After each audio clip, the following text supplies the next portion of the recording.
Sometimes the loneliest souls find each other in the most unexpected places. In a world that had given up on both of them, a broken-down cowboy and a killer bull were about to discover what it truly means to trust again. In Cedar Ridge, everyone knew about Thunder, the massive black bull that had already killed 3 men and injured countless others.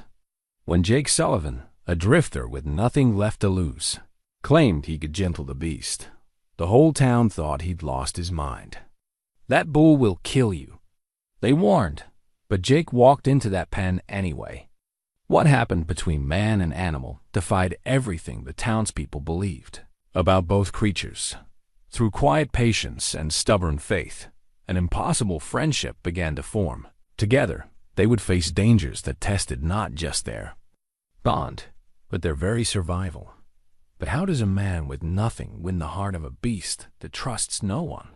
Before we jump back in, tell us where you're tuning in from, and if this story touches you, make sure you're subscribed, because tomorrow I've saved something extra special for you. The dust hung thick in the air as Jake Sullivan walked down the main street of Cedar Ridge, his worn boots leaving prints in the dirt that seemed to mark his arrival like a prophecy. His clothes were travel-stained and patched, his hat brim shadowing eyes that had seen too much of life's harder lessons. In his saddlebags, wrapped carefully in an old bandana, lay his father's worn Bible leather-bound pages filled with handwritten notes in the margins, a testament to faith that Jake himself had lost somewhere along the way.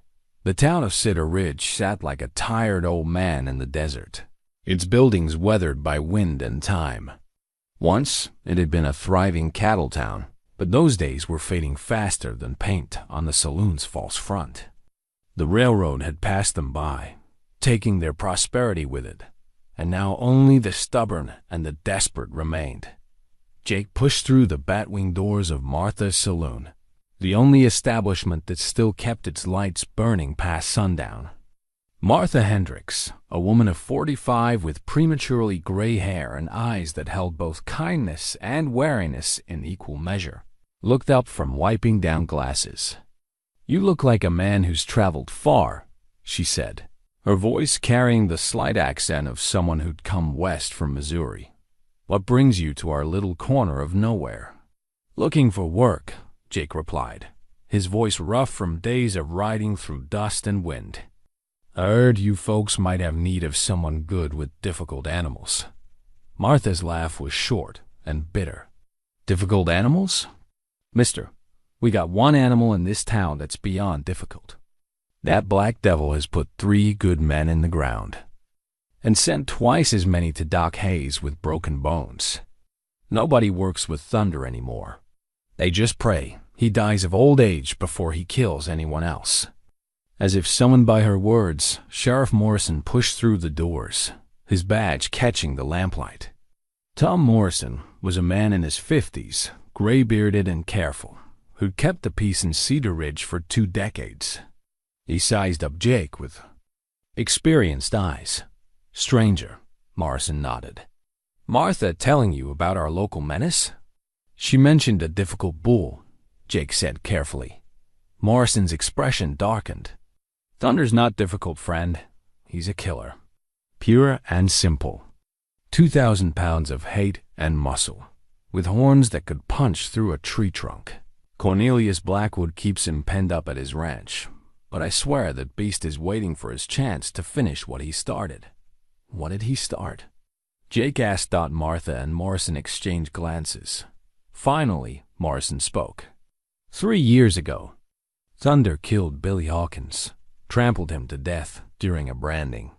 6 months later, he gored Pete Martinez so bad the man lived 3 days before the fever took him. Last year, it was young Tommy Chun. Poor kid was just trying to move Thunder from one pen to another. They found pieces of that boy scattered across 50 yards of corral. Jake absorbed this information without flinching, though something in his chest tightened. "And Blackwood keeps him why?" "Because Cornelius Blackwood is a fool with more money than sense," Martha spat. "That bull's got the finest bloodlines in the territory. Blackwood figures if he can ever break Thunder, he'll be worth a fortune for breeding." Meanwhile, that animal gets meaner and more dangerous every day. The saloon door swung open again, and Doc Hayes entered, his black medical bag in hand and exhaustion written across his weathered face.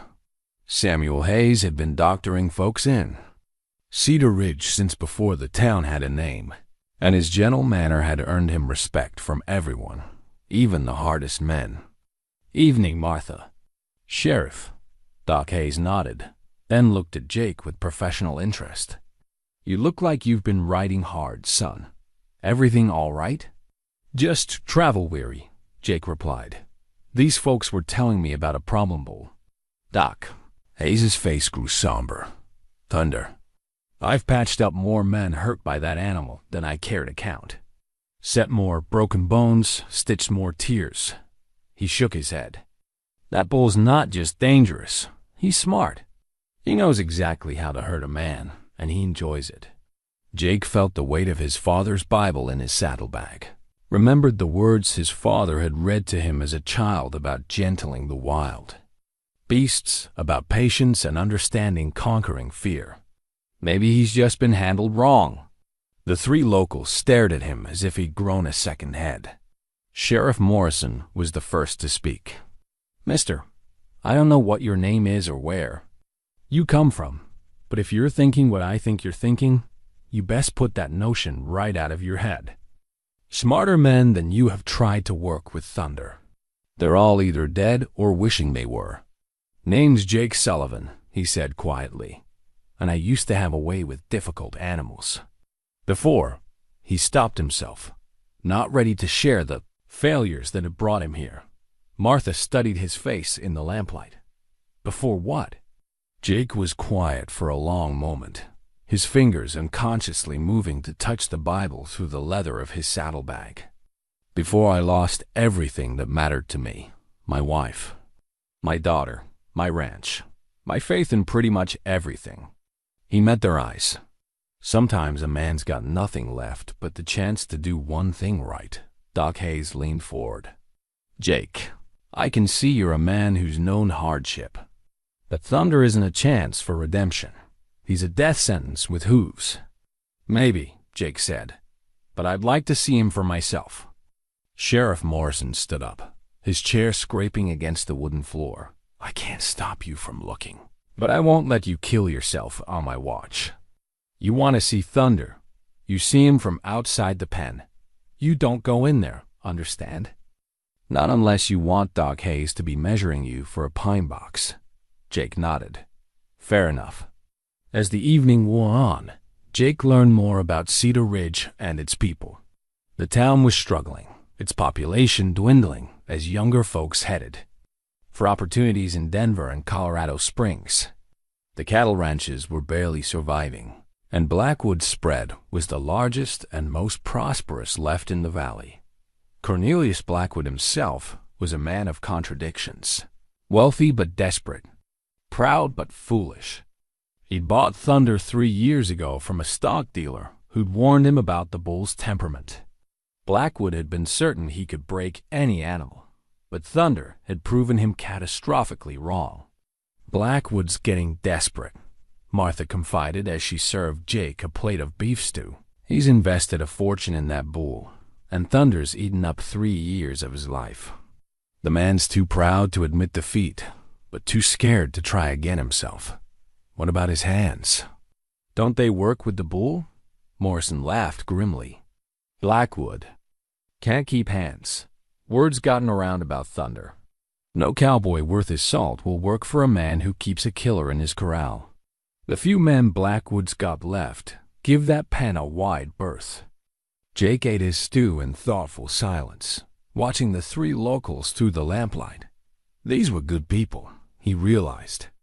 Worn down by hard times and harder luck, but fundamentally decent. They'd accepted him without question, fed him, warned him of danger. It had been a long time since Jake had felt that kind of simple human kindness.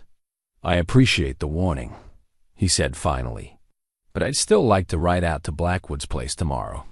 See this Thunder for myself." Martha shook her head. "You're determined to do this foolish thing, aren't you?" Yes, ma'am, I believe I am, Doc Hayes sighed. Then I'll make sure my surgical instruments are clean. You're going to need them. As the night deepened and the conversation turned to other matters, Jake found himself thinking about the bull named Thunder.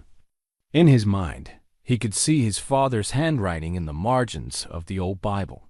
Notes about patience and understanding, about the way fear and pain could twist any creature into something dangerous.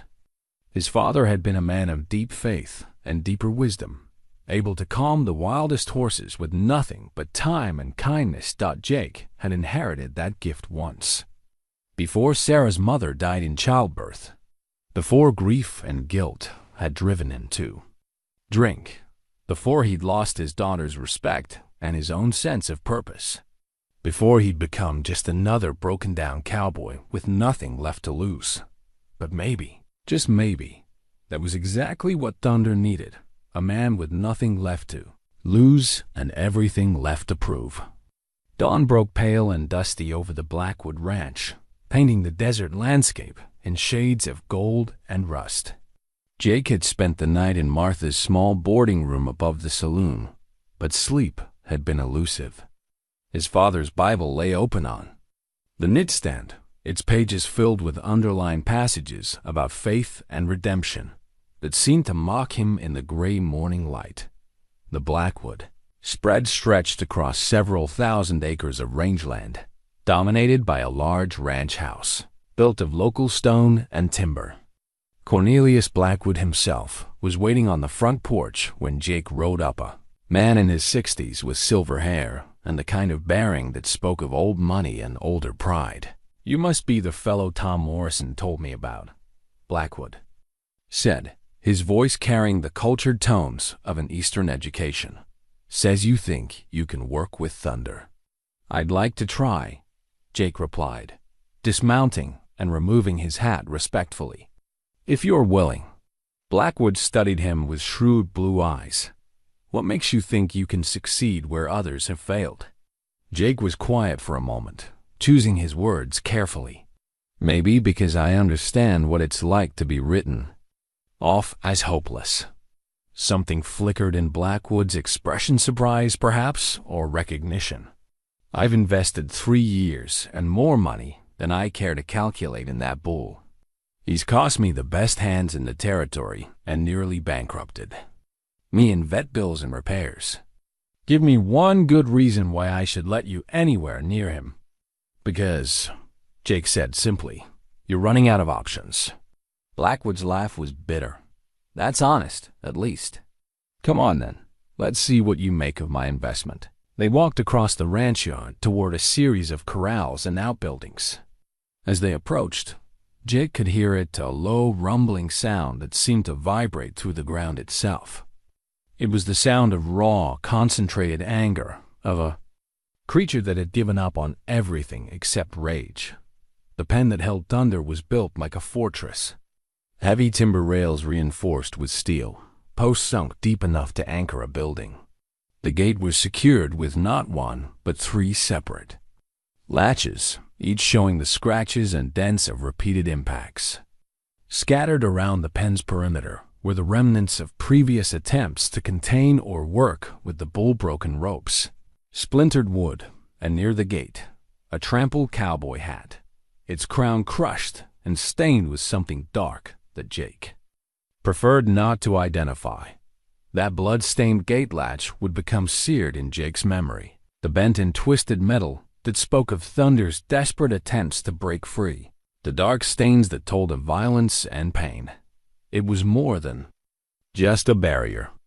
It was a symbol of the wall that existed between man and beast, built from fear and reinforced by blood. And then Jake saw Thunder himself. The bull stood in the center of the pen, like a black mountain, his massive head lowered and his eyes fixed on the approaching men. He was enormous, easily 2,000 pounds of muscle and bone, with a chest broad enough to serve as a barn door and legs like tree trunks. His horns were thick as a man's arm and sharp as sabers, scarred from battles, both with other bulls and with the wooden rails of his prison. But it was Thunder's eyes that struck Jake most forcefully. They burned with intelligence and fury. But underneath the anger, Jake recognized something else, something he'd seen in his own mirror too many times. Pain. Deep, abiding pain that had festered into hatred. Magnificent, isn't he? Blackwood sighed, though his voice held no warmth. Perfect confirmation. Bloodlines that trace back to the finest Spanish stock. He should have been the foundation of an empire. Thunder's head swung toward them at the sound of Blackwood's voice, and the bull's entire body tensed. A low growl emerged from deep in his chest, a sound that raised the hair on Jake's arms. What happened to make him like this? Jake asked. Blackwood's expression darkened.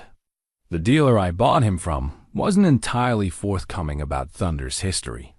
Apparently, the bull had been mishandled by his previous owners, beaten, starved, kept in conditions that would drive any animal mad. By the time I got him, the damage was already done. Jake studied Thunder's scarred hide, noting the marks of whips and brands beyond the normal ranch markings. And your men tried to break him the hard way. My men tried to do their jobs, Blackwood snapped. Thunder killed them for it. Maybe they were just doing their jobs the wrong way. Blackwood turned to face Jake fully. Are you saying this is my fault? I'm saying maybe nobody's asked Thunder what he needs. The rancher stared at him for a long moment, then shook his head. You're either the bravest man I've ever met or the most foolish. Either way, I can't afford to lose another hand to that animal. Then don't think of me as a hand, Jake said quietly.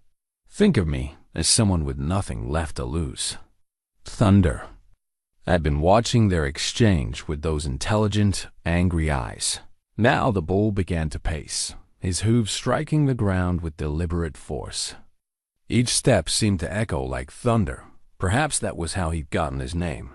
All right, Blackwood said finally. You want to try, you try. But I won't be responsible for what happens to you in there. Jake nodded and began walking toward the gate. Behind him, he heard Blackwood calling to his remaining hands, and within minutes, a small crowd had gathered to watch the stranger, who thought he could succeed where others had died trying. The blood-stained latch felt cold under Jake's fingers as he worked it free. The second latch came next, then the third.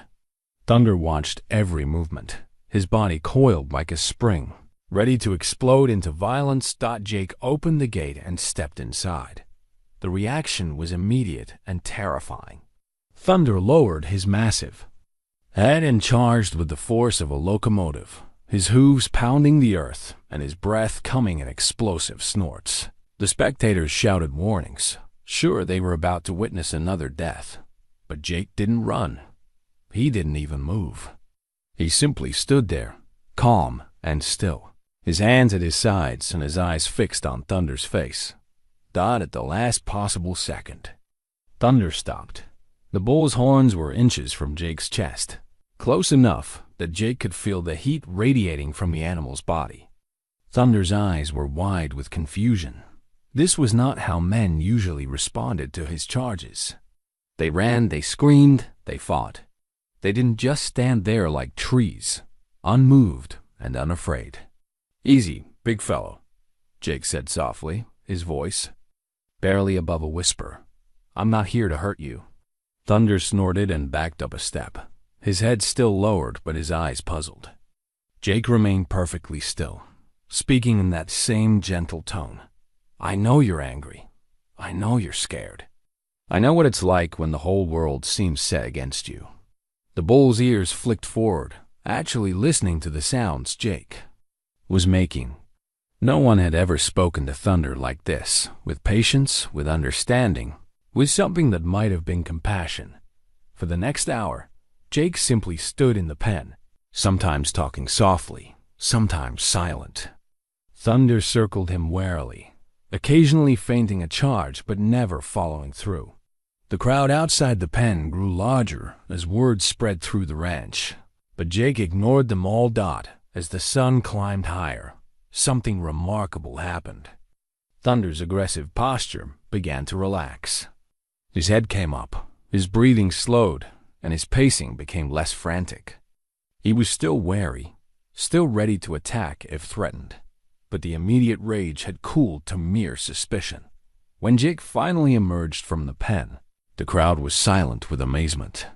Blackwood stood with his mouth slightly open, unable to believe what he'd witnessed. "How?" the rancher asked. Jake carefully secured the blood-stained latch, his fingers lingering on the twisted metal. "I listened," he said simply. "And I think he's been waiting a long time for someone to do that." Sheriff Morrison pushed through the crowd, his face pale with relief and disbelief. "Jake, I've seen some foolish things in my time, but what you just did was necessary," Jake finished. "Thunder's not a killer, Sheriff. He's just a scared, angry animal who's been hurt too many times by people who didn't understand him." "So, what happens now?" Blackwood asked. Jake looked back at Thunder, who was watching him from the center of the pen. For the first time since Jake had arrived, the bull's eyes held something other than rage. "Now," Jake said, "I come back tomorrow, and the day after that, and the day after that, until Thunder decides he can trust me. And if he doesn't?" Jake touched the Bible in his saddlebag, thinking of his father's patient wisdom and his own desperate need for redemption. "Then I guess we'll find out together what happens when two broken souls try to heal each other." As he rode away from the Blackwood Ranch, Jake could feel Thunder's eyes following him. Behind him, the blood-stained gate latch caught the afternoon sunlight, a reminder of all the violence and fear that had come before. But maybe, just maybe, it could also become a symbol of the barrier they were going to break down together one day, one moment of trust at a time. Jake returned to the Blackwood Ranch at dawn the next morning, carrying a small cloth bag in his shirt pocket. Inside were a handful of sugar cubes, simple white squares, that Martha had given him from her saloon storeroom. "Animals have a sweet tooth just like people," she'd said with a knowing smile. "Sometimes the smallest gestures build the biggest bridges." Thunder was waiting for him, standing alert in the center of his pen as Jake approached. The bull's posture was less aggressive than the day before, but his eyes remained wary and watchful. Jake could see the intelligence there, the careful evaluation of this strange human who had dared to enter his domain without violence or fear. "Morning, Thunder," Jake said quietly, settling down on a wooden crate someone had left near the pen. He made no move toward the gate, instead pulling out one of the sugar cubes and holding it where Thunder could see it. "Brought you something." Thunder's nostrils flared, catching the sweet scent. His head tilted slightly, a gesture so human-like that Jake felt his chest tighten with unexpected emotion. When was the last time anyone had brought Thunder a gift instead of a whip or a branding iron? I "No, you don't trust me yet," Jake continued, his voice carrying across the morning air like a prayer. "Can't say I blame you. People have given you every reason to expect the worst from them." He placed the sugar cube on the ground near the fence and backed away. Thunder watched this ritual with intense focus, his massive head swinging between Jake and the offered treat. Minutes passed in silence, broken only by the distant lowing of cattle and the whisper of wind through the desert sage. Finally, Thunder approached the fence. His movements were careful, deliberate, ready to bolt or attack at the first sign of deception. But Jake remained still, and eventually Thunder lowered his great head and took the sugar cube with surprising delicacy. "That's it," Jake murmured. "Sweet things don't come with strings attached." As Thunder crunched the sugar, Jake found himself talking, not the sharp commands or threatening shouts the bull was used to, but genuine conversation. He spoke about the sunrise, about the way the mountains looked in the morning light, about anything that came to mind. But gradually, as the morning wore on, his words became more personal. "I had a daughter once," he said, watching Thunder's ears flick toward the sound of his voice. "Sarah, prettiest little girl you ever saw, with her mother's dark hair and eyes." that could see right through to your soul. His voice caught slightly. Haven't spoken to her in 3 years. Not since I proved what a disappointment a father could be. Thunder had moved closer to the fence, drawn by the rhythm and tone of Jake's voice. The bull seemed to sense the pain in the words, even if he couldn't understand their meaning. Our mother died when Sarah was born, Jake continued. Complications the doctor couldn't handle. I blamed myself, blamed God, blamed the whole world. Started drinking to dull the pain, and the more I drank, the angrier I got. Lost the ranch, lost my reputation, lost my daughter's respect. He pulled out another sugar cube, placing it closer to where he sat. Guess you know something about anger, don't you, Thunder? The bull considered the offering for a long moment before approaching. This time, he came close enough that Jake could see the scars on his hide in detail evidence of brutality that made Jake's stomach clench with fury at Thunder's previous owners. They hurt you bad, didn't they? Jake whispered. Made you believe. That's all humans were good for causing pain.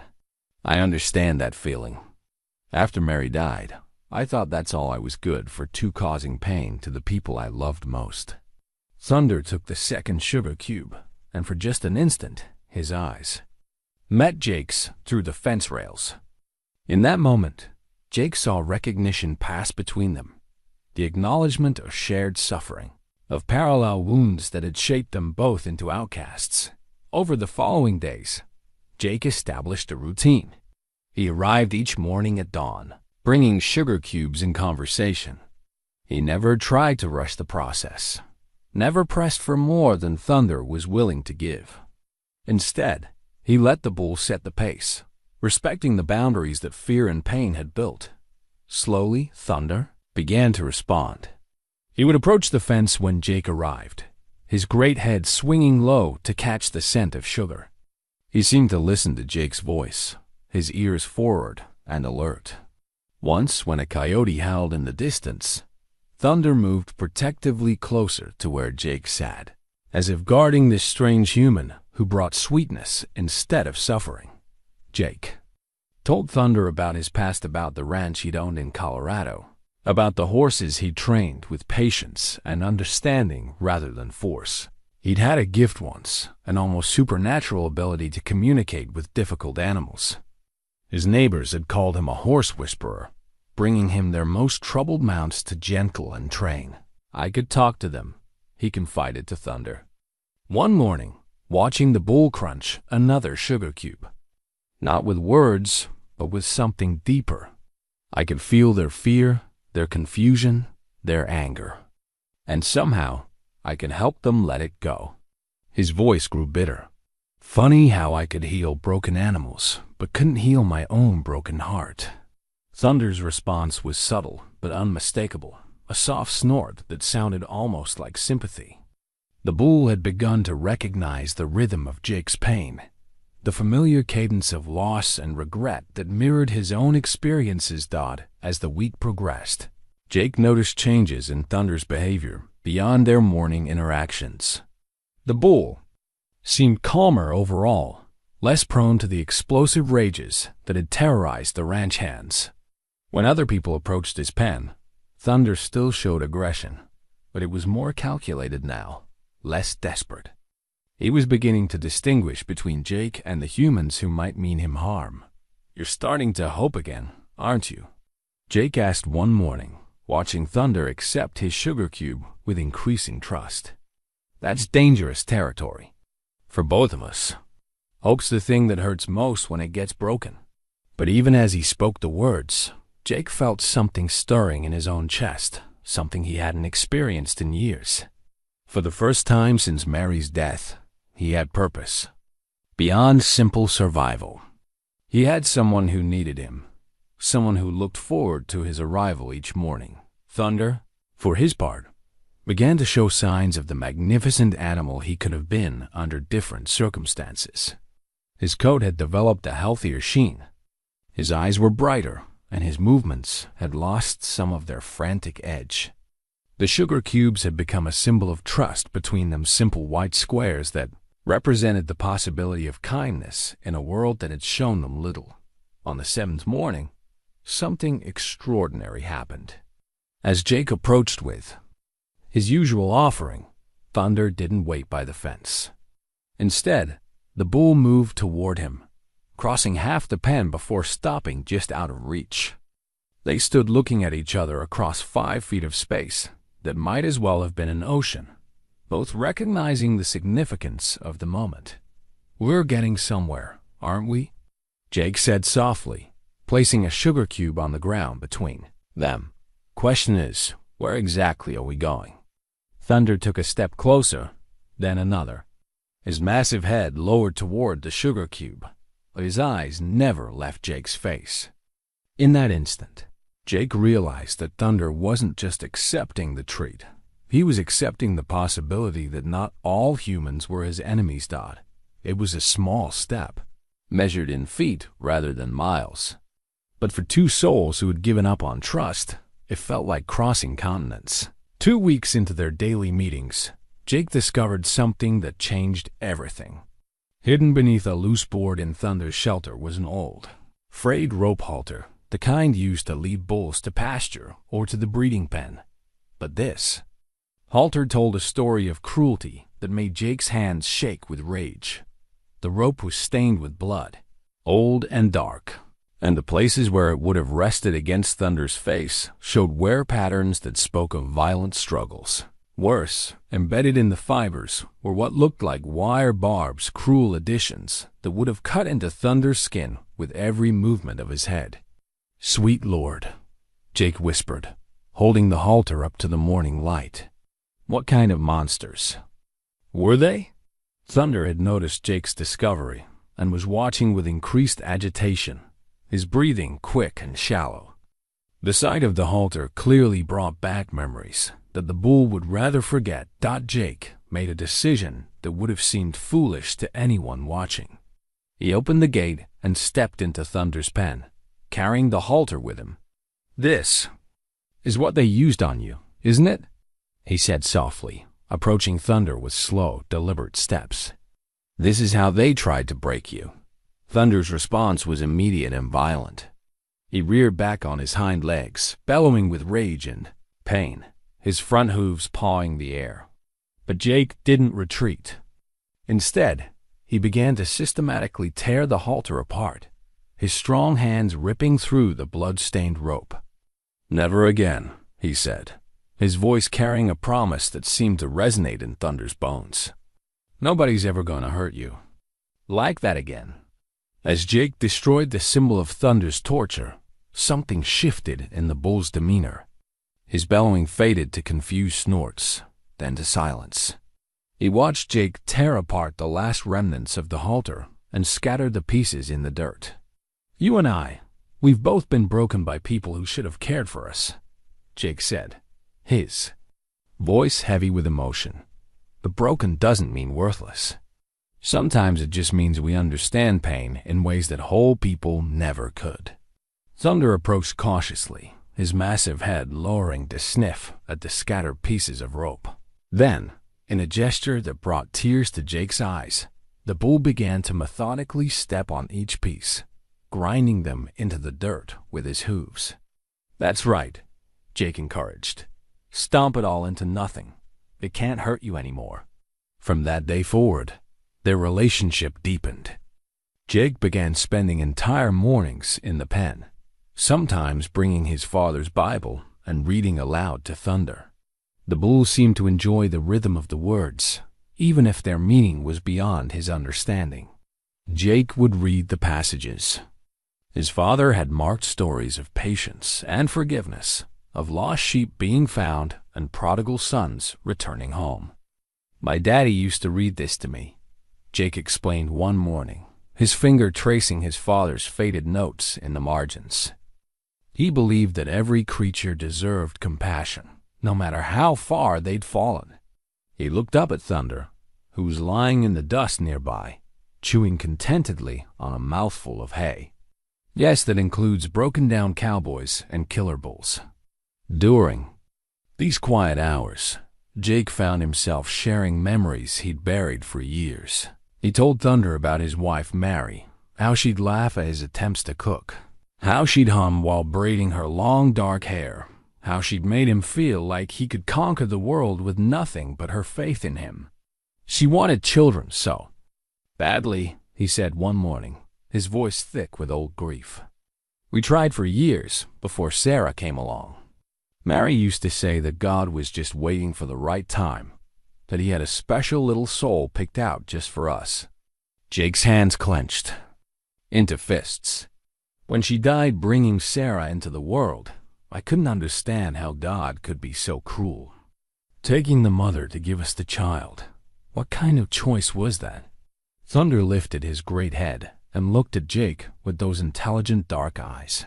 There was something in that gaze that felt like understanding, like comfort offered from one wounded soul to another. Sarah's grown now, Jake continued. 23 years old and prettier than her mother ever was. Last I heard, she was living in Denver, working as a schoolteacher. Probably has a beau by now, maybe thinking about marriage. His voice cracked. She wrote me letters for years, asking me to come see her, to be part of her life. I never answered, a single one. What could I say? That her father was a drunk who'd lost everything that mattered. Thunder moved closer, his massive presence somehow comforting rather than threatening. Jake reached out tentatively and, for the first time, touched the bull's forehead. Thunder didn't pull away. You know what the worst part is? Jake whispered. I was so busy drowning in my own pain that I forgot she was hurting too. She lost her mother the day she was born, and then she lost her father to grief and whiskey. That little girl needed me, and I failed her. As the days passed, Thunder began to show Jake the gentler side of his nature, a side that his previous owners had tried to beat out of him. The bull would nuzzle Jake's shoulder with surprising delicacy, seeking the comfort of human touch. He'd been denied for so long. He learned to recognize the sound of Jake's voice from across the ranch yard and would call out in greeting when he heard him approaching. But it was Jake who was changing most dramatically. The daily routine of caring for Thunder, of earning his trust one small gesture at a time, was awakening something in Jake that had been dormant for years. He was remembering what it felt like to be needed, to have purpose beyond his own survival. Martha noticed the change when Jake came into her saloon each evening. His shoulders were straighter, his eyes clearer, and he'd stopped ordering whiskey with his dinner. You're looking better, she observed one night, refilling his coffee cup. That bull's doing you as much good as you're doing him. Jake smiled, a real smile that reached his eyes. Maybe we're healing each other. Thunder's teaching me that trust is possible, even after betrayal. That connection is worth the risk of being hurt again. And what are you teaching him? Jake considered the question carefully, that not all humans are his enemies. That kindness exists, even if it's rare. That he's worthy of love, despite what others have told him. Martha's eyes softened. Sounds like lessons you both needed to learn. The breakthrough came on a rainy Thursday morning, 3 weeks after Jake had first entered Thunder's pen. Jake arrived to find the bull standing by the gate, clearly agitated by the storm that was rolling across the valley. Lightning split the sky, followed by crashes of thunder that seemed to shake the earth itself.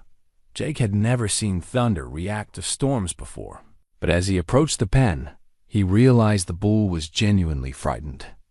Thunder was pacing frantically, his eyes wide with terror that had nothing to do with human cruelty and everything to do with elemental fear. Without hesitation, Jake opened the gate and entered the pen. Thunder immediately moved toward him, pressing his massive body against Jake's side like a frightened child seeking comfort from a parent.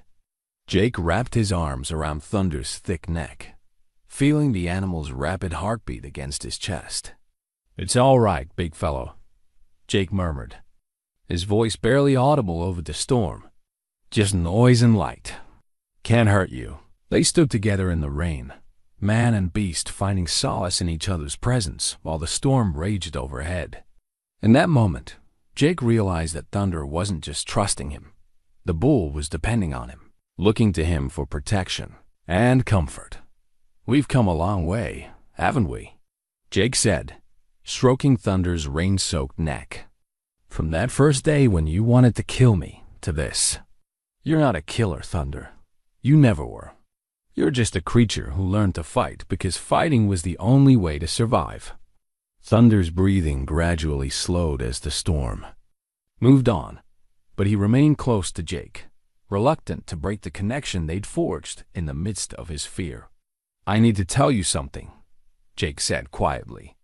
"I've been thinking about my daughter Sarah, about those letters I never answered, about the coward I've been." He rested his forehead against Thunder's massive skull. "You've shown me that courage isn't about not being afraid. It's about trusting someone enough to be vulnerable with them. Maybe it's time I showed that kind of courage with my own family." Thunder seemed to sense the weight of Jake's words. The bull pulled back slightly and looked directly into Jake's eyes, and Jake could swear he saw encouragement there, a gentle nudging toward the redemption they both desperately needed. As the sun broke through the dissipating storm clouds, Jake made a decision that would change both their lives. He would write to Sarah. He would try to rebuild the bridge he burned with his grief and pride. And he would do it because Thunder had taught him that even the most damaged souls could learn to trust again. "Thank you," he whispered to the bull, "for showing me that broken doesn't mean beyond repair." The carved wooden whistle felt smooth under Jake's fingers as he worked on it by lamplight in his small room above Martha's saloon. He'd been whittling it for days, crafting it from a piece of cedar he'd found near the creek that ran through Blackwood's property. The whistle was simple, just a hollow tube with finger holes, but Jake had carved Thunder's initials into its side, along with his own dot. It had been a month since he'd first entered Thunder's pen, and their progress had been remarkable. Thunder now responded to Jake's voice commands, turning left or right, stopping or starting based on nothing more than gentle words and hand gestures. But Jake wanted something more, a way to communicate across distances, a secret language that belonged only to them. "Morning, Thunder," Jake called out as he approached the pen the next day, the whistle tucked safely in his shirt pocket. The bull was waiting for him, as had become their custom, standing alert and eager near the gate. Jake had taken to entering the pen each morning now, spending hours working with Thunder on basic commands and exercises. The bull had an extraordinary intelligence that had been masked by years of abuse and neglect. Under Jake's patient guidance, Thunder was revealing abilities that amazed even Cornelius Blackwood. "Got something new for us to try today," Jake said, pulling out the whistle and showing it to Thunder. The bull sniffed at the carved wood with interest, his nostrils flaring at the familiar scent of cedar. Jake put the whistle to his lips and blew a soft, low note. Thunder's ears perked up immediately, his head tilting in that endearingly curious way Jake had grown to love. The sound was unlike anything the bull had heard before, not the harsh shouts of angry men or the crack of whips, but something melodic and gentle. "This is our song," Jake explained, playing a simple sequence of notes.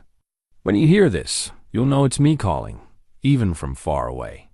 Over the following days, Jake worked with Thunder to establish different whistle commands.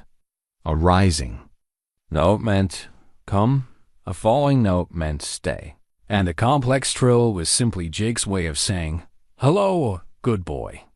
Thunder learned quickly, his responses becoming more precise with each session. But the real breakthrough came when Jake decided to try something that everyone, including himself, had thought impossible. He climbed onto Thunder's broad back. First time was tentative, just sitting astride the bull while Thunder stood perfectly still in the center of the pen. Jake could feel the immense power beneath him, the barely contained strength that could easily throw him off or crush him against the fence rails. But Thunder remained calm, accepting Jake's weight as naturally as if they'd been partners for years. "Good boy," Jake murmured, leaning forward to pat Thunder's neck. "You're remembering how to trust, aren't you?" Word of Jake's success had begun to spread beyond Cedar Ridge. Cattlemen from neighboring towns started making excuses to visit Blackwood's ranch, hoping to catch a glimpse of the man who could ride the killer bull. Some came out of curiosity, others out of skepticism, but all left with expressions of amazement. One morning, Jake found a group of well-dressed men gathered around Thunder's pen. Blackwood was among them, gesturing expansively as he spoke to what were clearly potential buyers. "Gentlemen, what you're about to see will redefine your understanding of what's possible with premium breeding stock," Blackwood was saying. "This bull represents not just superior genetics, but the pinnacle of training and temperament." Jake felt a cold knot form in his stomach. He'd known this day would come, the day when Blackwood would try to profit from the bond Jake had built with Thunder. But knowing it intellectually and facing it emotionally were two different things. "Jake," Blackwood called out as he approached. "Perfect timing. These gentlemen are considering Thunder for their breeding programs. Would you mind demonstrating what he can do?" The buyers were clearly wealthy ranchers and cattle dealers, men accustomed to evaluating livestock as investments rather than as living creatures with feelings and bonds. Jake could see the calculating looks in their eyes as they sized up Thunder, reducing the magnificent bull to bloodlines and profit margins. "Of course," Jake said, though his voice lacked its usual warmth. He opened the gate and entered Thunder's pen, acutely aware of the scrutinizing gazes fixed on them both. Thunder sensed something was different immediately. The bull's posture became more alert, almost protective, as if he could feel Jake's unease. When Jake climbed onto his back, Thunder moved with extra care, his steps measured and precise. Jake put the whistle to his lips and played their signal for forward. Thunder responded instantly, moving into a smooth, ground-covering stride that showcased his natural athleticism. They performed their full routine stops, starts, turns, and even a few simple jumps over low obstacles Jake had set up in the pen. The buyers were clearly impressed, murmuring among themselves about Thunder's responsiveness and Jake's evident skill. But Jake barely heard their comments. All he could think about was the possibility of losing Thunder, of watching the bull. He'd grown to love being loaded onto a trailer and taken away to some distant ranch where their bond would be forgotten. "Remarkable," one of the buyers said, as Jake dismounted. "How long did it take you to achieve this level of control?" "It's not control," Jake replied quietly. "It's partnership." The man looked puzzled. "What's the difference?" Jake glanced at Thunder, who was watching the conversation with intelligent eyes. "Control is about making someone do what you want through force or fear. Partnership is about building trust so deep that you both want the same thing." "And what do you and the bull want?" another buyer asked, his tone slightly mocking. Jake was quiet for a long moment, considering his answer. "To prove that connection is stronger than conquest. That understanding is more powerful than dominance. That sometimes the fiercest creatures carry the gentlest hearts." The buyers exchanged glances, clearly thinking Jake was either a philosopher or a fool. But Blackwood was beaming, already calculating the premium he could charge for a bull with such extraordinary training.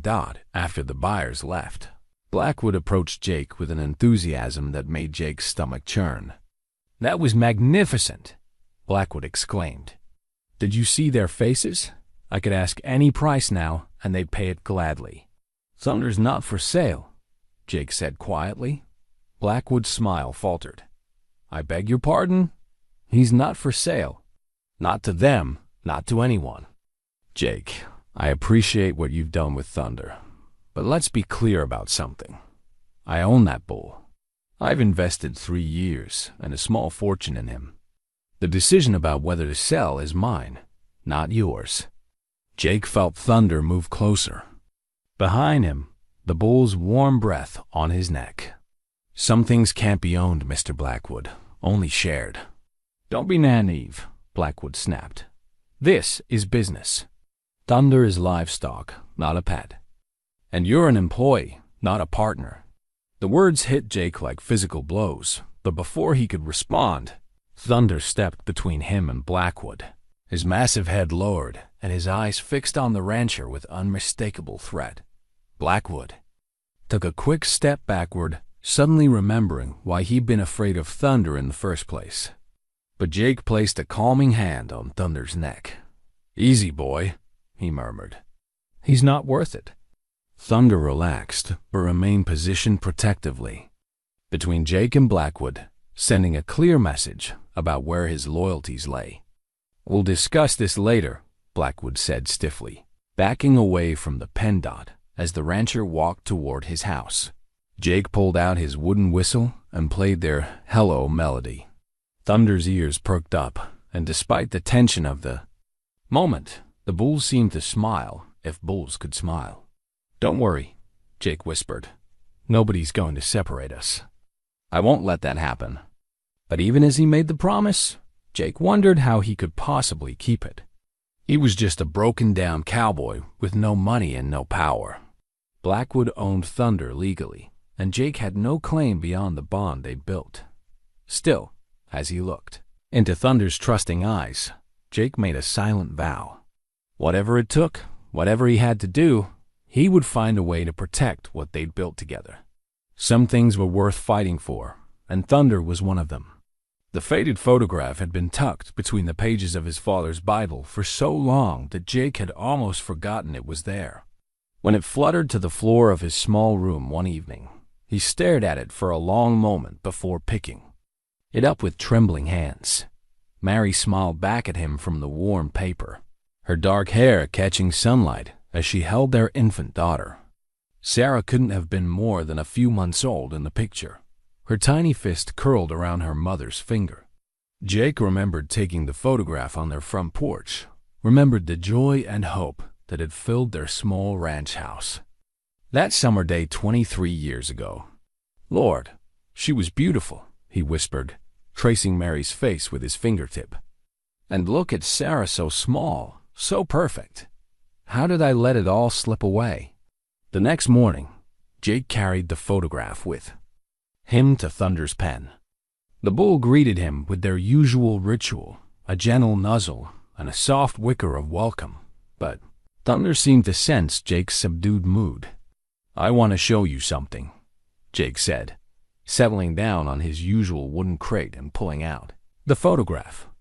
Thunder approached with curious interest, his great head lowering to sniff at the unfamiliar object. "This is my family," Jake explained, his voice thick with emotion. "My wife Mary and my daughter Sarah. This was taken just a few months before Mary died." He looked up at Thunder's intelligent eyes. "They were everything to me, Thunder. My whole world. And when I lost Mary, I was so afraid of losing Sarah too that I pushed her away myself." Thunder settled down in the dust beside Jake, his massive presence oddly comforting. The bull seemed to understand that this was an important moment, a sharing of sacred memories. "Sarah wrote me letters for years," Jake continued. "Beautiful letters telling me about her life, her dreams, her accomplishments. She became a teacher, just like her mother wanted to be. She's helping children learn and grow, making the world better just by being in it." His voice cracked. "And I never once wrote back. I was so wrapped up in my own pain that I couldn't see hers." Jake pulled a letter from his shirt pocket one. He'd written the night before and rewritten a dozen times. The envelope was addressed to Miss Sarah Sullivan in Denver, Colorado, in his careful handwriting. "I finally wrote to her," he told Thunder. "Asked if maybe, just maybe, she might be willing to see her old father again. Told her about you, about how you've helped me remember what it means to have something worth caring about." He scratched Thunder behind the ears. "Thinks you'd give me another chance?" Thunder's response was a gentle rumble deep in his chest, a sound Jake had learned meant contentment and approval. The bull had developed an entire vocabulary of sounds and gestures that Jake could interpret as clearly as spoken words. as the days passed, Jake found himself growing closer to Martha as well. She'd become more than just his landlord and provider of meals. She was his confidant, his sounding board, and, increasingly, his source of comfort during the long evenings when loneliness threatened to overwhelm him. "You're different, Martha," observed one night as they sat on the saloon's front porch, watching the stars emerge over the desert. "Calmer, more at peace with yourself." "Thunder's taught me a lot about patience," Jake replied. "About taking things slow, building trust one day at a time. About not giving up on someone just because they've been hurt." Martha was quiet for a moment, then asked, "Are we still talking about the bull?" Jake turned to look at her, really look at her. Martha was a handsome woman with laugh lines around her eyes and silver threading through her dark hair. She'd been kind to him from the moment he'd arrived in Cedar Ridge, offering not just room and board, but genuine friendship. More than that, she'd believed in him when he barely believed in himself. "Maybe not entirely," he admitted. "I'm glad," she said softly. "You're a good man, Jake Sullivan. It's nice to see you starting to believe that again." Their hands found each other in the darkness, fingers intertwining as naturally as breathing. It wasn't passion, not yet, but something deeper and more lasting. Understanding, companionship, the possibility of building something real and lasting together. But Jake's growing contentment was interrupted 3 days later when a rider arrived at the Blackwood Ranch carrying news that changed everything. Thunder's reputation had spread far beyond the local cow country, and now someone with serious money was coming to see him. "Eastern Syndicate," Blackwood explained excitedly as Jake arrived for his morning session with Thunder. "They're buying up premium breeding stock for ranches back east. Big money, Jake. The kind of money that could set me up for life." Jake felt the familiar cold knot in his stomach. "When are they coming?" "Next week. I want Thunder looking his absolute best. We need to put on a show that'll make them open their checkbooks wide." Jake nodded mechanically, but his mind was racing. He'd known this day would come eventually, but he wasn't prepared for how much the thought of losing Thunder would hurt. The bull had become more than just an animal he was training. Thunder was his partner, his friend, his path back to redemption. That afternoon, as Jake worked with Thunder in the pen, he noticed that the bull seemed unusually protective. When one of Blackwood's remaining hands approached the fence, Thunder positioned himself between the man and Jake, his body language clearly warning the cowboy to keep his distance. "You know something's wrong, don't you?" Jake murmured, stroking Thunder's neck. "You can sense when I'm worried." Thunder's response was to press closer to Jake, his massive head resting gently against Jake's shoulder. The gesture was so human-like, so full of comfort and reassurance, that Jake felt tears sting his eyes. "We've been through too much together to give up now," Jake whispered. "Whatever happens, whatever they offer Blackwood, we'll face it together." But even as he made the promise, Jake wondered how he could possibly keep it. He was a drifter with no money, no legal claim to Thunder, and no power to stop a sale if Blackwood decided to go through with it. All he had was the bond he'd built with a bull that everyone else saw as livestock. Still, as Thunder settled down beside him in the dust, Jake made a decision. He would fight for what they built together. He would find a way to protect Thunder, even if it meant risking everything he'd begun to rebuild in Cedar Ridge. Some things were worth more than money, more than security, more than the comfortable life he'd started to imagine with Martha. Thunder had saved him from despair and given him purpose again. Now it was Jake's turn to save Thunder. "I won't let them take you," he promised, his hand resting on Thunder's powerful neck. "Whatever it takes, wherever we have to go, we'll stay together." Thunder's rumble of approval seemed to say that he understood, and that whatever came next, they would face it as partners. The photograph of Mary and Sarah remained tucked in Jake's pocket, a reminder of what he'd lost and what he still hoped to regain. But Thunder was here now, real and solid and trusting, proof that even the most broken souls could find their way back to love. The letter arrived on a Tuesday morning, carried by the same postal rider who had delivered Jake's mail from Denver 3 days earlier. But this letter wasn't for Jake. It was addressed to Cornelius Blackwood, and it would change everything Jake thought he knew about Thunder's past. Jake was working with Thunder in the pen when he heard Blackwood's voice rise to an angry shout from the direction of the ranch house.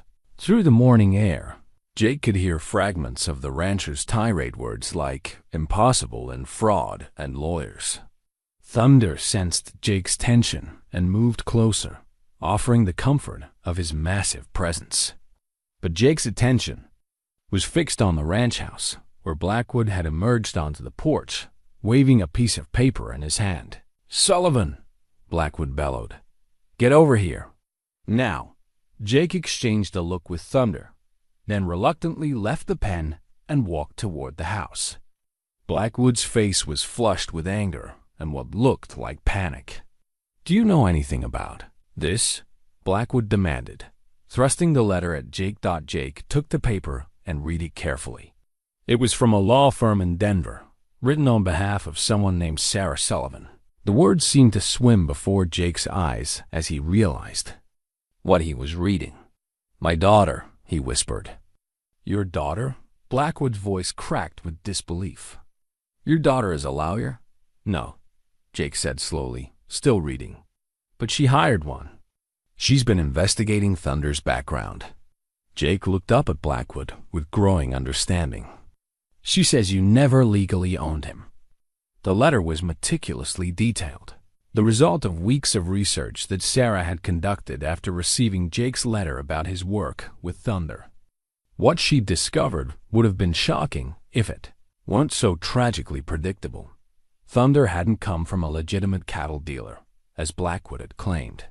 He'd been stolen 3 years ago from a Lakota reservation in South Dakota, taken in a midnight raid by rustlers who specialized in acquiring valuable livestock through illegal means.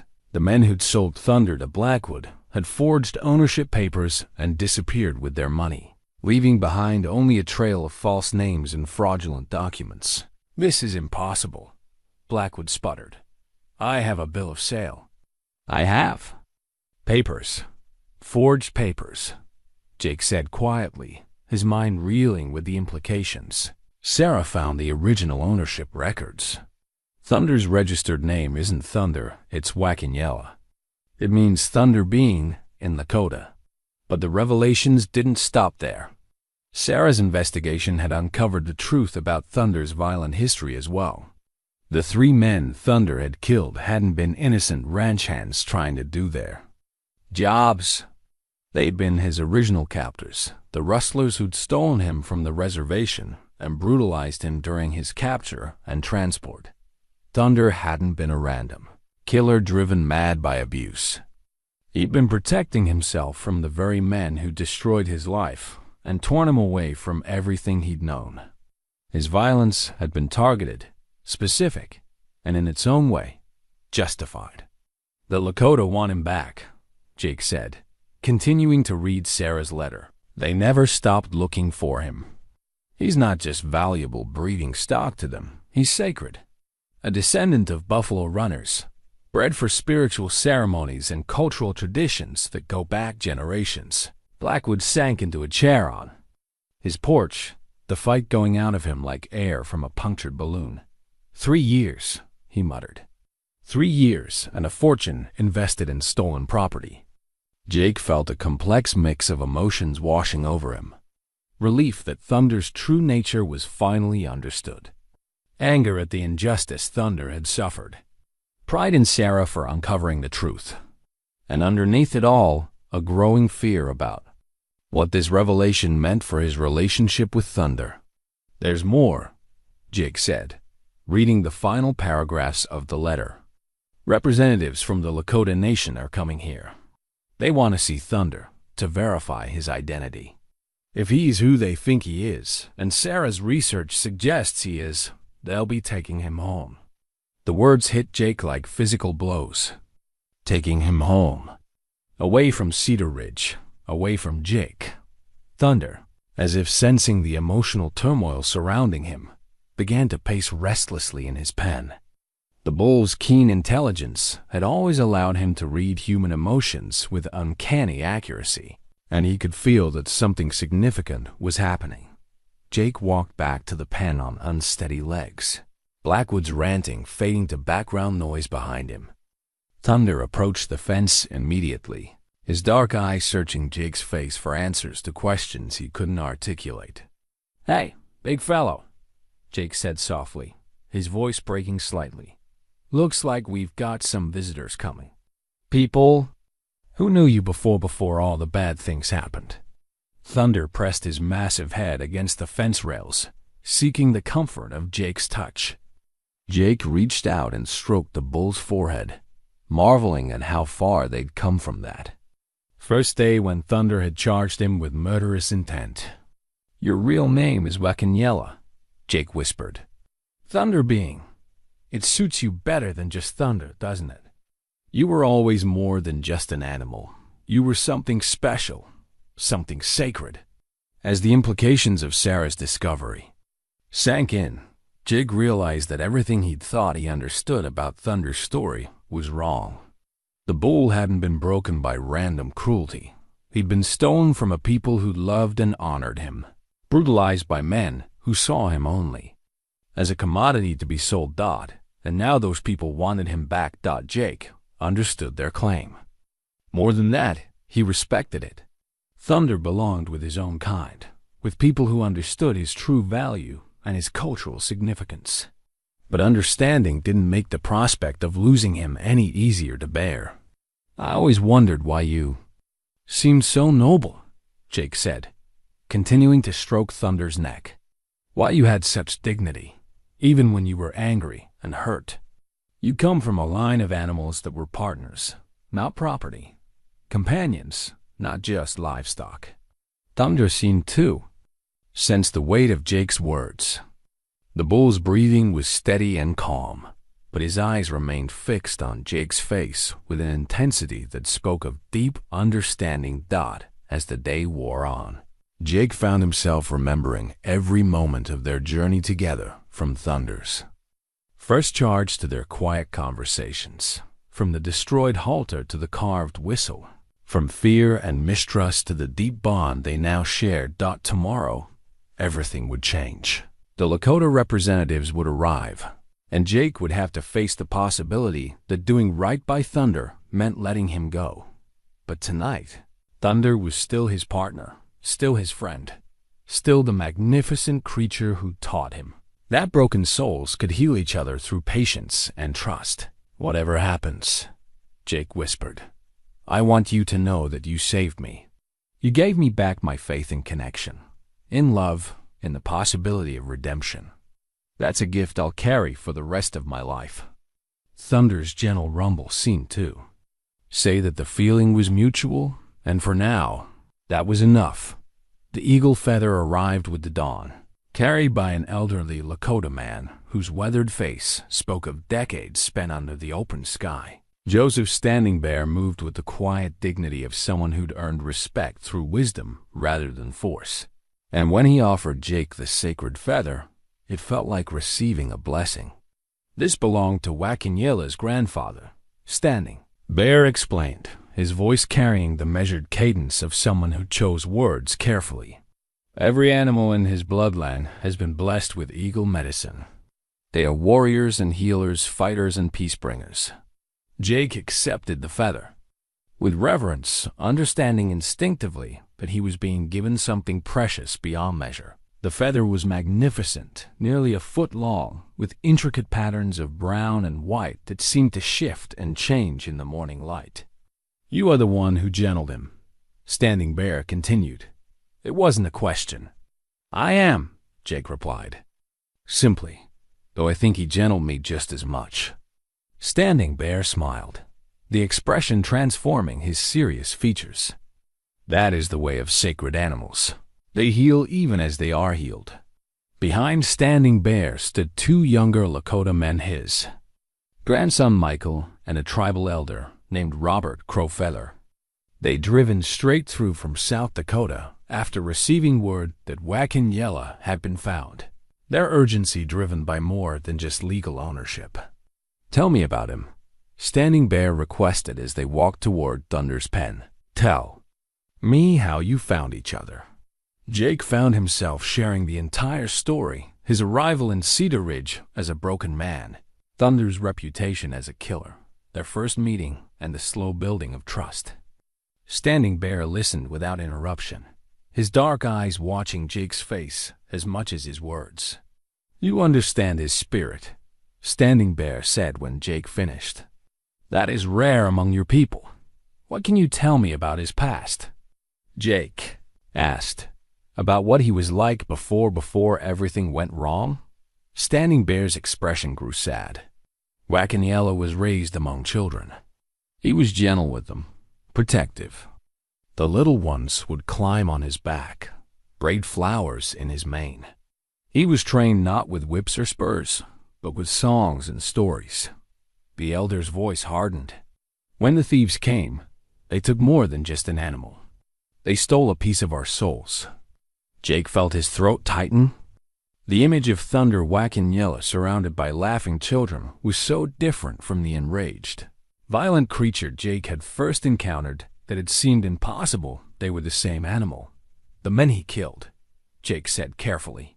"They were the ones who took him? Billy Hawkins, Pete Martinez, Tommy Chun."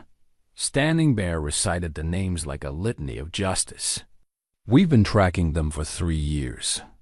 They specialized in stealing sacred animals from reservations, horses, cattle, anything valuable enough to sell quickly. So when Thunder killed them, he was defending himself against his captors." Standing Bear finished. "Lakota law would call it justified.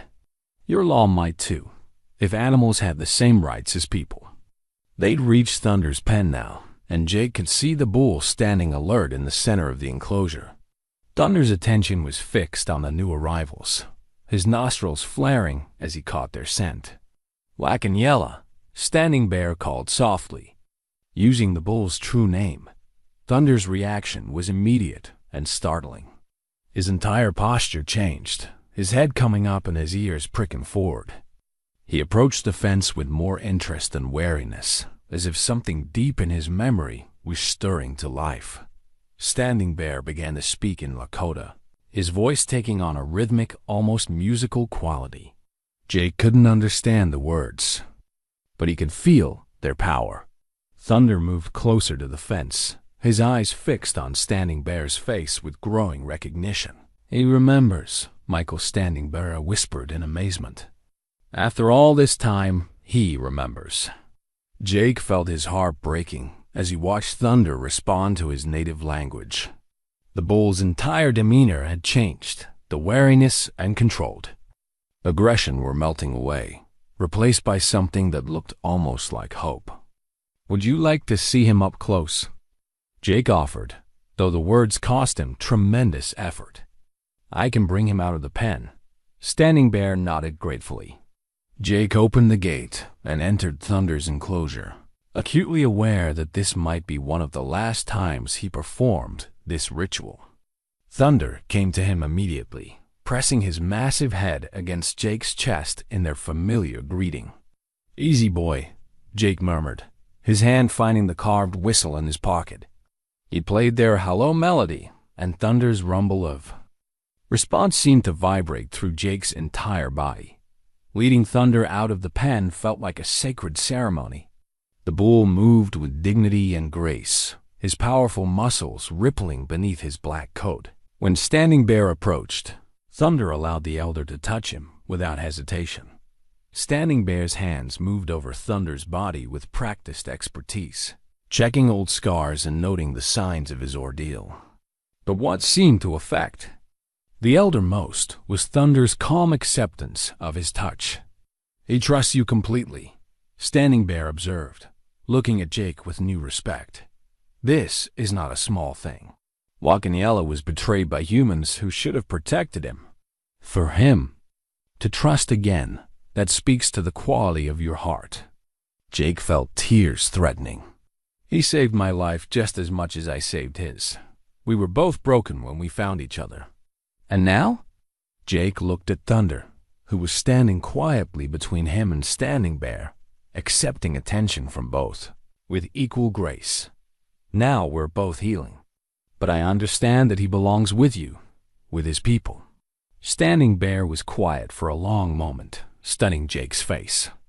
What if there was another way? What do you mean? Wakanyela was trained in the old ways, to work with humans as partners, not to be dominated by them. We have ceremonies, celebrations where such partnerships are honored. Standing Bear's eyes were kind but serious. What if you came with him? What if you learned our ways, became part of preserving what he represents? Jake's breath caught. The offer was unexpected, generous beyond anything he dared hope for, but it would mean leaving everything he'd begun to rebuild in Cedar Ridge, his growing relationship with Martha, his place in the community, the life he'd started to imagine for himself. I need time to think, Jake said carefully. Of course. But know this Wakanyela needs you as much as he needs us. Perhaps more. You've become his family, his chosen person. To separate you now would cause him the same kind of pain he suffered when he was stolen from us. Before Jake could respond, the sound of approaching vehicles drew their attention. A convoy of trucks and trailers was making its way up the ranch road, kicking up clouds of dust. Cornelius Blackwood emerged from his house, his face grim with resignation. "That'll be the Eastern Syndicate," Blackwood said as he approached. I sent word that the sale was off, but they insisted on coming anyway. Probably think they can pressure me into changing my mind. Standing Bear's expression hardened. They want to buy Wakanyela? Wanted to, Jake corrected. But that's not going to happen. Thunder belongs with his people. The lead vehicle pulled up to the ranch house, and Jake watched with growing unease as several well-dressed men emerged. They had the look of serious money-tailored suits despite the desert heat, expensive boots that had never seen real ranch work, and the confident bearing of people accustomed to getting what they wanted. Their leader was a tall, silver-haired man who introduced himself as Charles Pemberton, president of the Eastern Livestock Consortium. His handshake was firm, his smile practiced, and his eyes calculating as they took in Thunder standing calmly between Jake and Standing Bear. "Mr. Blackwood," Pemberton said, his voice carrying the authority of serious wealth, "I hope you'll reconsider your decision. We're prepared to make an offer that would set you up for life." "The bull's not for sale," Blackwood replied wearily. "I explained that in my telegram." "Everything's for sale at the right price," Pemberton countered smoothly. His gaze shifted to Thunder, and Jake saw the man's eyes light up with avarice. My God, he's even more magnificent than we heard. Look at that confirmation, that presence. He'd be worth a fortune in our breeding program.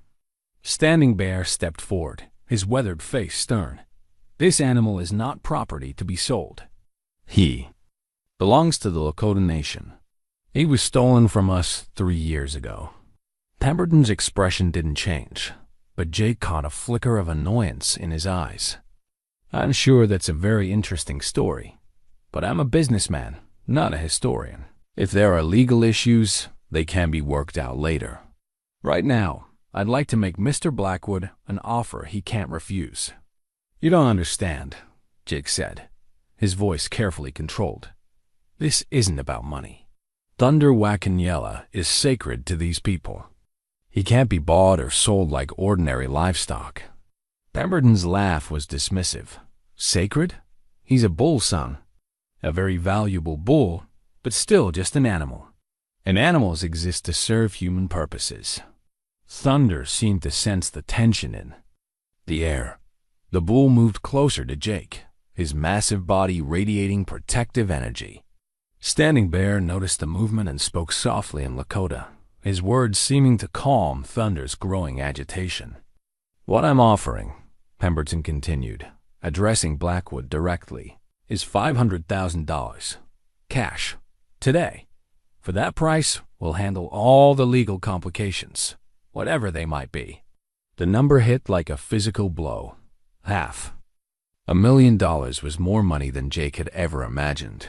Certainly more than Blackwood had ever dreamed of receiving for Thunder. For a moment, Jake saw the rancher waver, caught between his desperate financial situation and his growing understanding of Thunder's true significance. "That's a lot of money," Blackwood admitted quietly. "It is," Pemberton agreed. "And it's only the beginning. With proper management, this bull could generate millions in breeding fees over the next decade. You'd be a partner in one of the most successful livestock operations in the country." Jake felt his world tilting. $500,000. It was enough to save Blackwood's ranch, enough to set the man up for life, enough to make all of Thunder's suffering seem like a worthwhile investment in Pemberton's calculating mind. But when Jake looked at Thunder, he saw not a commodity, but a living being who'd survived betrayal and brutality to find trust again. He saw a sacred animal who belonged with people who understood his true value. He saw his friend, his partner, his path back to redemption. "Mr. Pemberton," Jake said quietly, "I need you to listen very carefully to what I'm about to tell you." The businessman turned to Jake with barely concealed impatience. "I'm sorry. Who are you exactly?" "I'm the man who spent the last 2 months building a relationship with Thunder. I'm the only person he trusts completely, the only one who can work with him safely."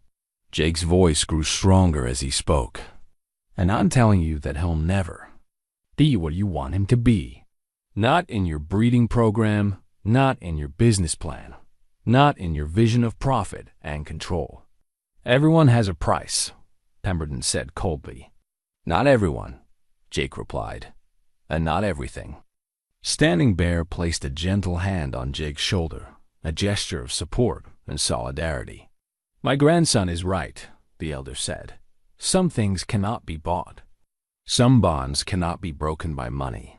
Some spirits cannot be owned." Pemberton's mask of civilized politeness was beginning to slip. "Look, I appreciate the philosophical discussion, but let's be practical here. This is the real world, where money talks and sentiment doesn't pay bills. Mr. Blackwood, you're a reasonable man. Surely you can see the wisdom of accepting our offer." The rancher looked torn, his gaze moving between Pemberton's confident face and Thunder's calm presence. Jake could see the internal struggle, financial desperation warring with growing moral awareness. "I don't know," Blackwood said finally. "This is all happening so fast.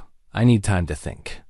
"Time is money," Pemberton pressed, "and I'm not in the habit of keeping offers open indefinitely. We have other opportunities, other investments. If you're not interested—" "He's interested in doing what's right," Jake interrupted. "And what's right is letting Thunder go home, where he belongs." Pemberton's eyes hardened. "You're making a mistake, all of you. This is business, not a fairy tale.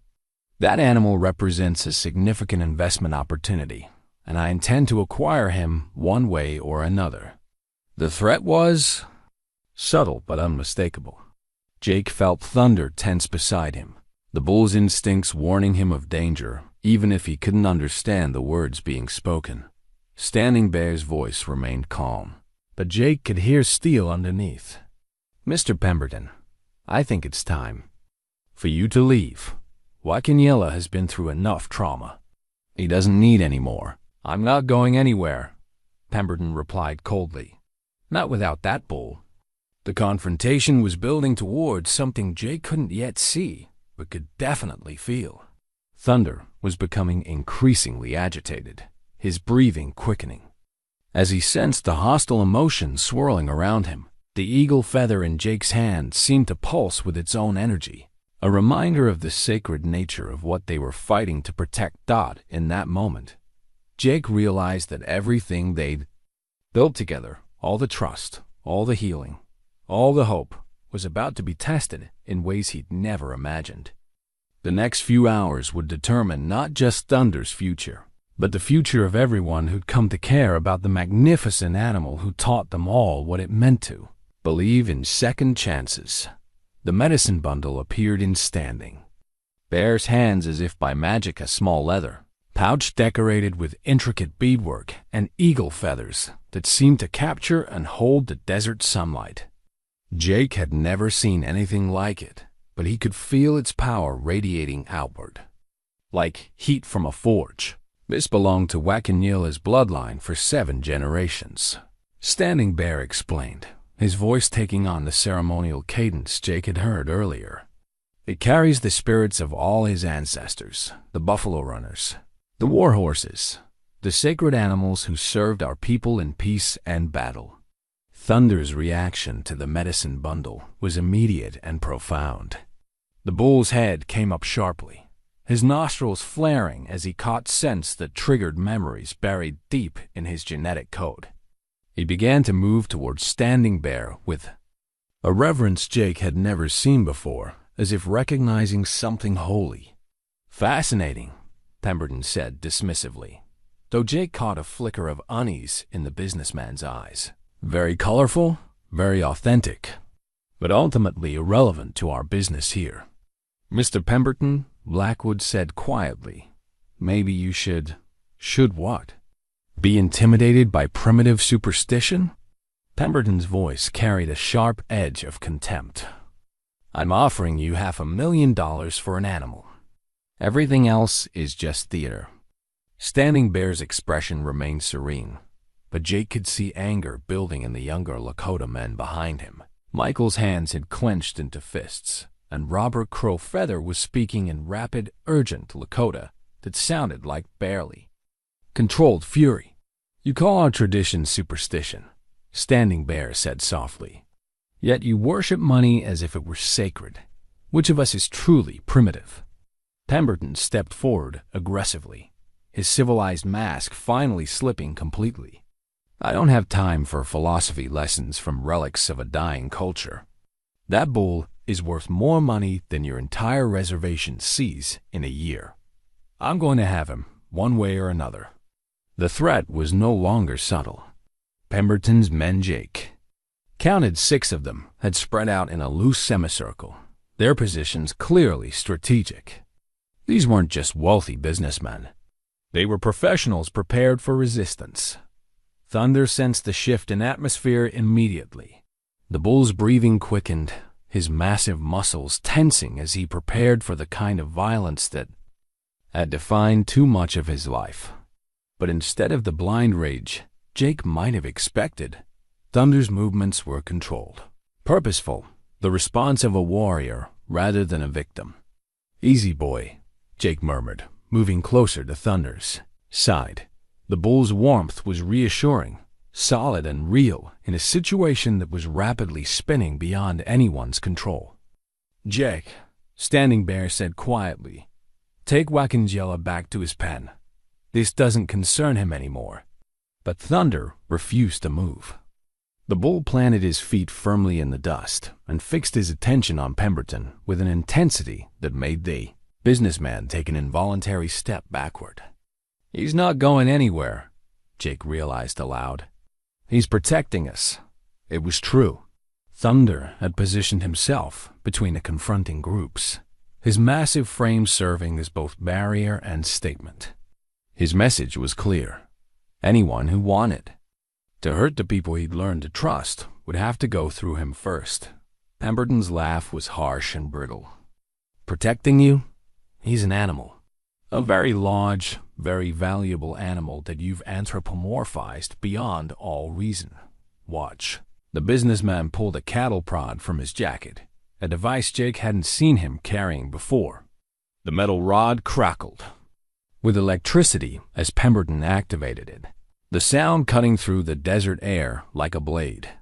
Thunder's reaction was instantaneous and terrifying. The bull's bellow of rage seemed to shake the earth itself, a sound that carried not just anger, but the accumulated pain of every betrayal, every abuse, every moment of suffering he'd endured. "Don't," Jake said, his voice carrying a warning that made Pemberton pause. You have no idea what you're dealing with." "I'm dealing with an animal that needs to remember who's in charge," Pemberton replied, raising the cattle prod threateningly. But Thunder didn't cower or retreat. Instead, he did something that shocked everyone present. The bull moved protectively in front of Jake, Standing Bear, and the other Lakota men, his massive body serving as a living shield. "My God," Blackwood whispered. "He's defending them." Standing Bear began to sing a low, rhythmic chant in Lakota that seemed to resonate with something deep in Thunder's spirit. The bull's agitation didn't decrease, but it became more focused, more purposeful. Jake could feel the change like electricity in the air. "Whatever you're planning," Jake told Pemberton quietly, "you need to stop, right now. Thunder's not just any bull. He's been trained as a war horse, and right now, he thinks you're the enemy." Pemberton's response was to jab the cattle prod toward Thunder's shoulder. The electric shock would have sent most animals fleeing in pain and terror. Thunder caught the metal rod in his teeth and crushed it like a twig. The destruction of the cattle prod was so swift, so deliberate, that for a moment everyone simply stared in amazement. Thunder had moved with the precision of a trained fighter, disarming his opponent without causing injury, but making his capabilities unmistakably clear. "Impossible," one of Pemberton's men breathed. "Not impossible, Standing," Bear said with quiet pride. "Sacred. Lockanyella remembers what he is, what he was always meant to be."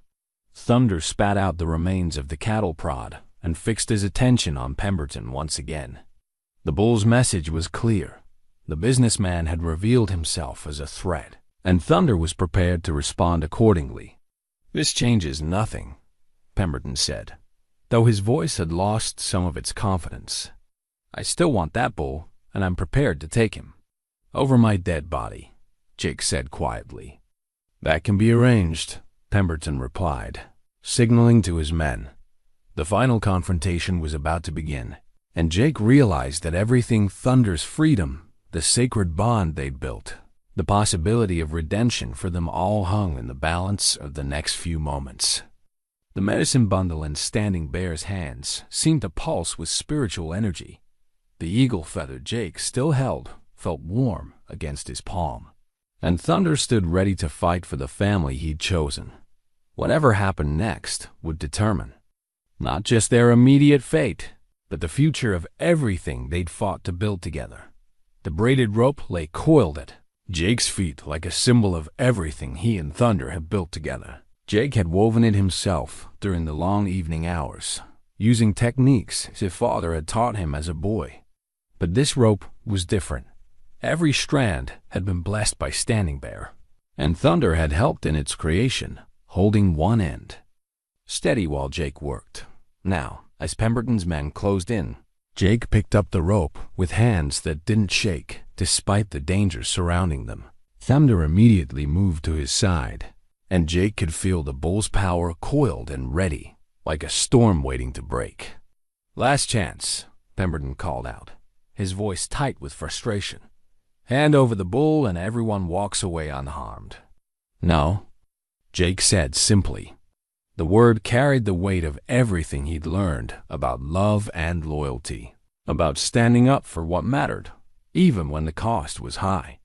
Thunder's response was to press closer to Jake, the bull's massive shoulder touching Jake's arm in a gesture of solidarity that spoke louder than words.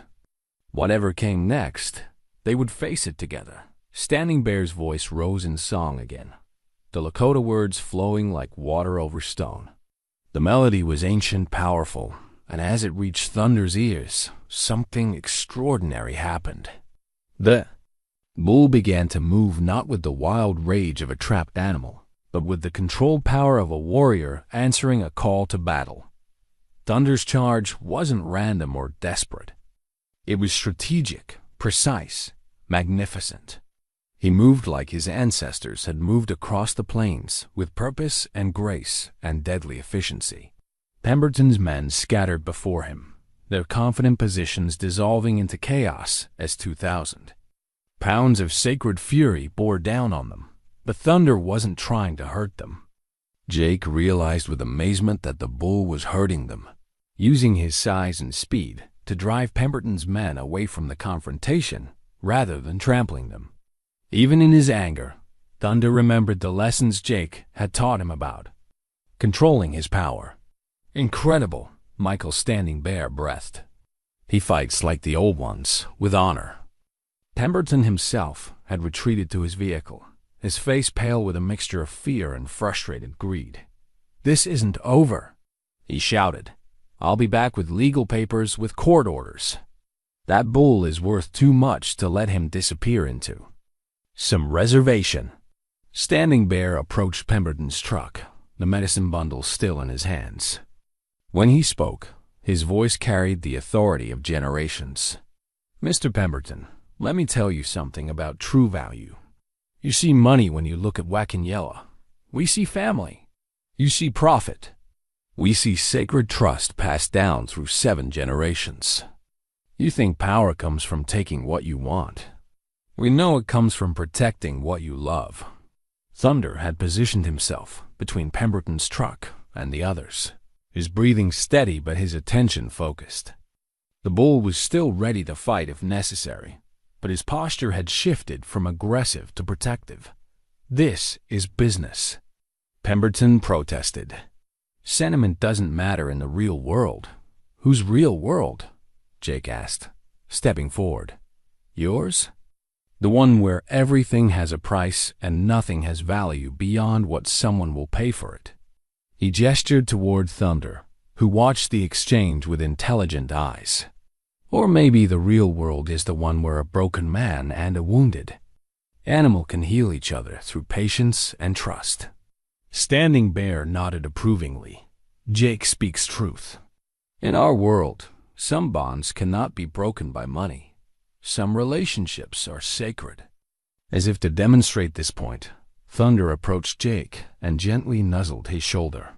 The gesture was so tender, so full of affection and trust, that even some of Pemberton's men seemed moved by it. "I've made my choice," Cornelius Blackwood said suddenly. Everyone turned to look at the rancher, who had been silent during the confrontation. "Pemberton, your money doesn't interest me. Not anymore." "You're making a mistake," Pemberton warned. $500,000 is just paper," Blackwood finished. "Jake showed me something worth more than money. He showed me what it looks like when 2 souls heal each other. I won't be the one to break that bond." Jake felt a surge of gratitude toward the rancher. Blackwood was sacrificing a fortune, choosing principle over profit in a way that honored everything Thunder represented. "Then I'll take this matter to court," Pemberton threatened.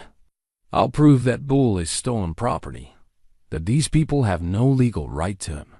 Standing Bear smiled an expression that held both wisdom and steel. "Actually, Mr. Pemberton, we have something better than legal rights. We have federal law on our side." The elder pulled out a document Jake hadn't seen before, official papers bearing government seals and legal language that made Pemberton's face go white. "The Indian Religious Freedom Act," Standing Bear explained calmly. "It protects our right to practice our religion and maintain our sacred traditions. Wackenjella isn't just any bull, he's a sacred animal protected under federal law. Interfering with our religious practices is a federal crime." That's impossible," Pemberton stammered. "Very possible," a new voice said from behind them. Everyone turned to see a woman approaching, a woman Jake recognized from the faded photograph he'd carried for so long. "Sarah," Jake breathed, hardly believing his eyes. Sarah Sullivan was 33 now, tall and graceful with her mother's dark hair and eyes that held both strength and compassion. She wore a lawyer's professional attire, but her smile was pure warmth as she looked at her father. "Hello, Dad," she said softly. "I got your letter." Jake felt tears sting his eyes. "You came." "Of course I came. You said you'd found something worth caring about again. I had to see what could bring my father back to life." Sarah's gaze moved to Thunder, and her expression filled with wonder. So this is the famous Thunder, the bull who saved my father's soul. Thunder, perhaps sensing the emotional significance of the moment, approached Sarah with careful curiosity. When she extended her hand, he sniffed it gently before allowing her to stroke his forehead. "He's magnificent," Sarah whispered. "I can see why you love him." "Sarah's the lawyer who did the research," Jake explained to Standing Bear. "She's the one who discovered Thunder's true identity. And I'm here to make sure justice is done," Sarah added, turning to face Pemberton with professional authority. "Mr. Pemberton, any attempt to interfere with the return of sacred property to its rightful owners will result in federal charges. I suggest you leave. Now." Pemberton looked around at the united front facing him. Jake and Thunder, the Lakota, delegation Blackwood, and now a federal lawyer who happened to be Jake's daughter. His dreams of profit were crumbling, and he clearly knew it. "This isn't over," he said weakly, but the fight had gone out of him.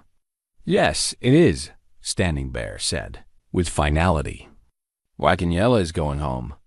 As Pemberton and his men drove away in defeat, Jake found himself standing in the desert dust with his daughter, his chosen family of Lakota friends, and the magnificent bull who had taught them all what it meant to fight for love. The braided rope in Jake's hands wasn't just a tool anymore. It was a symbol of unbreakable bonds, of connections that couldn't be severed by money or threats or the passage of time. Thunder was safe. Thunder was going home. And somehow, Jake realized so was he. 6 months later, the new brand glowed cherry red in the forge fire as Jake carefully shaped the metal. It was unlike any brand he'd ever made, a unique design that combined his initials with traditional Lakota symbols, representing the bridge between two worlds that he and Thunder had helped to build. The brand wasn't meant for Thunder's hide. Instead, it would mark the gateposts of the special corral they built on the reservation, a place where Thunder could live in the manner of his ancestors while still maintaining his partnership with Jake. "It's beautiful work," Standing Bear observed, watching Jake pull the brand from the fire and examine the intricate metalwork. "Your father would be proud." Jake smiled, thinking of the worn Bible that now sat on his new knitstand, its margin notes more precious to him than ever. He always said that the best work comes from the heart. I think I'm finally understanding what he meant. The reservation had become Jake's home in ways he'd never expected. Standing Bear had been true to his word. Jake was learning the old ways of working with sacred animals, techniques that emphasize partnership and respect rather than dominance. In return, Jake was teaching younger members of the tribe his methods of gentling difficult horses and cattle. Thunder Wakinyella had blossomed in his new environment. The bull moved freely across hundreds of acres of prairie, but he always returned to the special corral where Jake waited for him each morning. Their bond hadn't weakened with Thunder's freedom. If anything, it had grown stronger. "He looks happy," Sarah observed, joining them at the fence where Thunder grazed peacefully with a small herd of buffalo.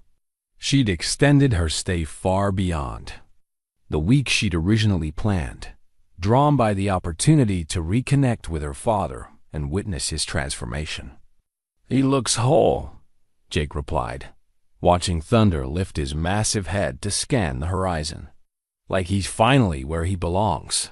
Sarah had been documenting their story, working with Standing Bear to create a record of Thunder's journey that would help protect other sacred animals from theft and exploitation. Her legal expertise had proven invaluable in establishing new protections for Native American religious practices. "Dad," Sarah said quietly, "I want you to know how proud I am of you. What you did with Thunder, what you've built here, it's everything Mom would have wanted for you." Jake felt the familiar tightness in his chest when Mary's memory surfaced, but now it was tempered with warmth rather than overwhelmed by grief. "Your mother always believed that broken things could be mended if you had enough patience and love. I just forgot that lesson for a while. And Thunder helped you remember? Thunder and a lot of other people." Jake's gaze moved to where Martha was setting up a picnic lunch near the creek.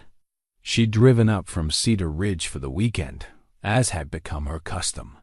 Their relationship was growing slowly, built on the same foundation of trust and patience that had characterized Jake's work with Thunder. The afternoon brought visitors, members of other tribes who'd heard about Thunder's story and wanted to see the legendary bull for themselves.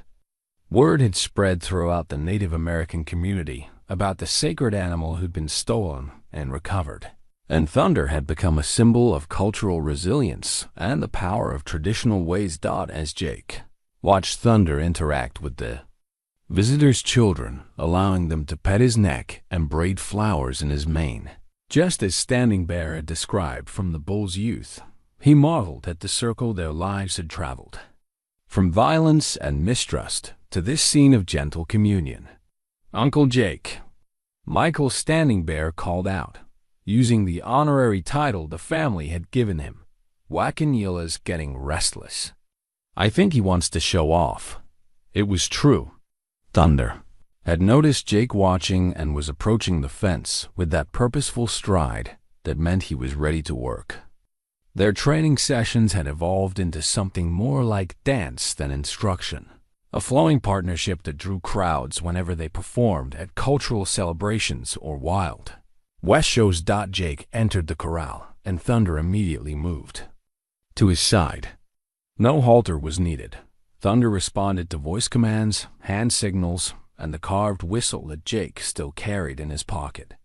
"Show them what we can do, boy," Jake murmured, and Thunder seemed to smile. What followed was a demonstration of trust so complete, so seamless, that the watching crowd fell silent with awe. Thunder performed intricate maneuvers, with Jake riding bareback, responding to the slightest shift in weight or the softest spoken command. They moved together like one entity, two spirits joined in perfect harmony. But the most powerful moment came when Jake dismounted and simply stood beside Thunder, one hand resting on the bull's neck. In that simple pose, they embodied everything their story represented: the possibility of healing, the power of patient love, the triumph of understanding over force. "They're writing children's books about you two," Sarah told Jake later as they sat around Martha's picnic blanket. "Publishers are calling it a modern legend," Jake chuckled.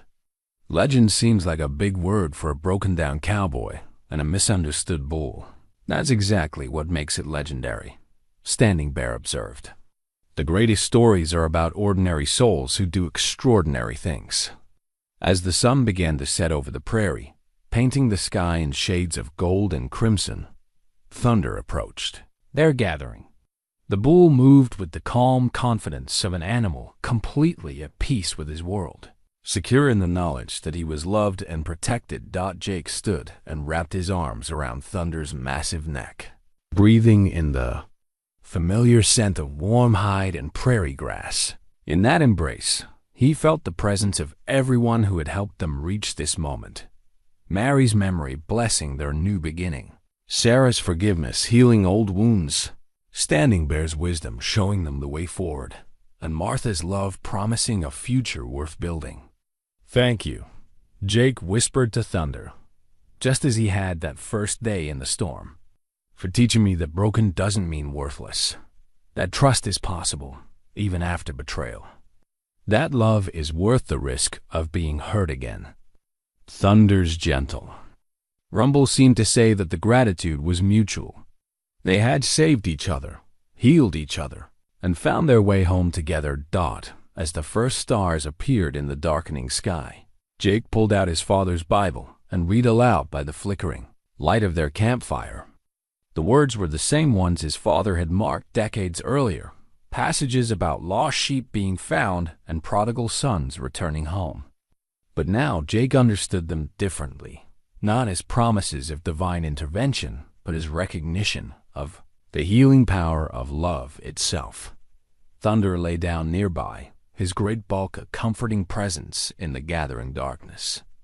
Around them, the prairie whispered with wind and the distant lowing of cattle, the eternal sounds of the land that had always been home to both man and beast. In the morning, Jake would wake to Thunder's gentle nuzzle, and they would begin another day of their shared life. There would be training sessions and cultural ceremonies, visitors to educate, and young animals to gentle. There would be quiet moments and joyful celebrations. The simple rhythms of a life lived in harmony with both nature and purpose.